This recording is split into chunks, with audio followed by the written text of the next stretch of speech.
আসসালামু আলাইকুম সম্মানিত দর্শক, এই হলো আমার আনারস গাছ ইনশাল্লাহ। তা গত 5 বছর ধরে আনারস গাছটা লাগানো হয়েছে।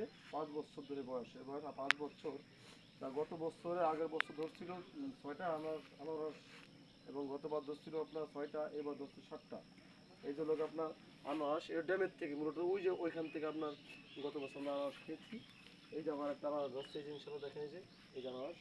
তো মূলত আপনি বাজারে যান, বাজারে যাওয়ার পরে আনারসের যে উপরের অংশ আছে, উপরের অংশ ফেলে না দিয়ে উপরের অংশ আপনি দুই একটা পাতা ফেলাই দিলে শিকড় বেরিয়ে যাবে। ওইটা আবার মাটিতে লাগাই দেবেন, লাগালে ইনশাল্লাহ আনারস গাছ হয়ে যাবে।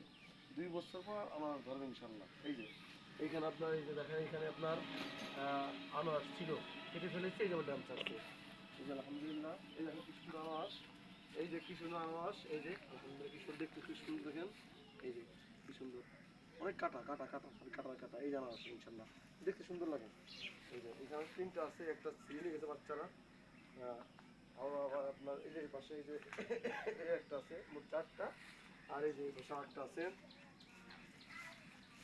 এই পাশে যে 8টা আছে, এই আগাও, এই যে এই পাশে যা, এই যে আরেকটা আছে। এই যে এই হলো যে আনারসের আপনার মূল যে আনারসের গাছটা, এখান থেকে একটা ছিঁড়ে খাওয়া হয়েছে আপনার ড্যাম ছেড়ে। এই যে আবার আরেকটা হয়েছে, এটা আবার খেয়ে ফেলবো, এইগুলোর থেকে আবার ইনশাল্লাহ আবার আনারস ধরবে।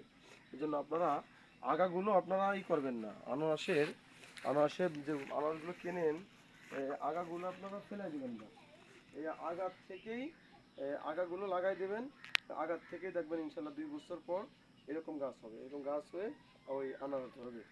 ওই একবার লাগাইলে মনে করেন কলা গাছের মতন, এই যেমন কলা গাছে বারবার করে মনে করেন ড্যাম সরে কলা হয়, এভাবে একবার লাগাইবেন, গোড়ার থেকে বারবার করে আনারস হবে, আবার খাইবেন, আবার আনারস হবে। এই জন্য খুব সুন্দর একটা বিষয় আপনাদের সবাইকে অবগত করতেছি যে আপনারা আনারস খাবেন। আনারস খাওয়ার পরে ওই আগাটা আপনারা আপনাদের বাড়ির আশেপাশে লাগাই দিবেন, ইনশাল্লাহ ওইখান থেকে আনারস হবে। আসসালামু আলাইকুম রহমতুল্লাহ বারাকাতুহু।